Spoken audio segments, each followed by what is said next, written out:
Does Overwatch need more rank decay? Disclaimer before I get into this, I'm not an Overwatch expert, and I don't know everything about rank decay or competitive optimization. These are just my thoughts as a slightly above average rank enjoyer who loves to discuss ways to improve the game. Now, based off of my last video, here's some of the reasons why people think that drives are a thing. So first is to alleviate end of season queue times, especially for higher ranks. This seems to be the biggest problem, and to alleviate the fact that people stop playing as much towards end of season to camp their rank, or they just don't want to play because game quality goes down. Some other things that I'm hearing are it's an incentive for people to play comp and a way to introduce more players to competitive. Now here's where rank decay comes in. Rank decay currently works in a way that if you don't play in a rank for an entire season or more, your hidden MMR will decay. So for example, if you're Masters 1 in Season 15 and don't play until Season 18, you might play somewhere around low diamond or high plat. There used to be a more severe form of rank decay in Overwatch 1 where you would lose a certain amount of SR every day if you didn't play. My question is, if we have done so many other things to alleviate queue times, like lower the competitive entry requirement, and done some matchmaking fixes to push more people into higher ranks, and queue times are the primary reason for the drives event, why can't Masters and up or even top 500 alone have a less severe form of rank decay to encourage players to play more towards the end of the season? Top 500 players already have to meet a certain amount of games played in a season to be on the leaderboard and are considered the top tier of players. I don't suggest this as a means to make it harder to be top 500, but rather as a potential solution to the biggest problem that higher ranks deal with at the current moment. If anything, in my opinion, rank decay affecting only top 500 kind of makes sense because they should be under more pressure competitively. Drives being the current system they are right now disproportionately affects lower ranks, as the people who never play comp or are brand new players are more likely to place closer to an average rank like plat or diamond or lower.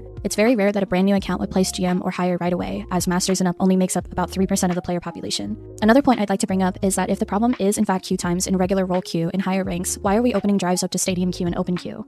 I don't think that introducing rank decay like it used to be would necessarily be healthy for the game, but I'm curious as to if implementing a less aggressive form of rank decay would potentially be more beneficial for the overall health and competitive viability of the game.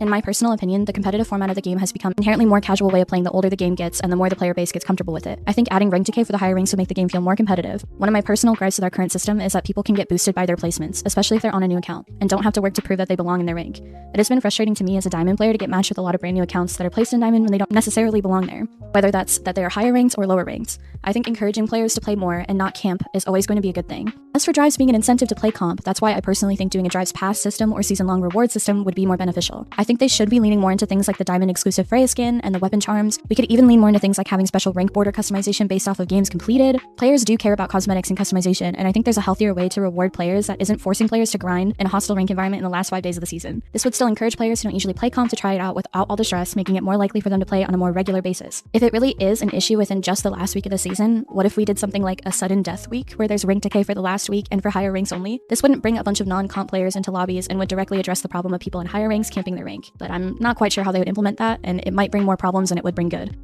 I personally feel very conflicted about drives. I've had drives that have gone really well and I've basically gotten them done in a few hours, and then I've had some where I've had to stretch it out over several days. I definitely think drives have gotten better, but I feel like there's definitely ways we could improve them regardless of whether or not we introduce rank decay or completely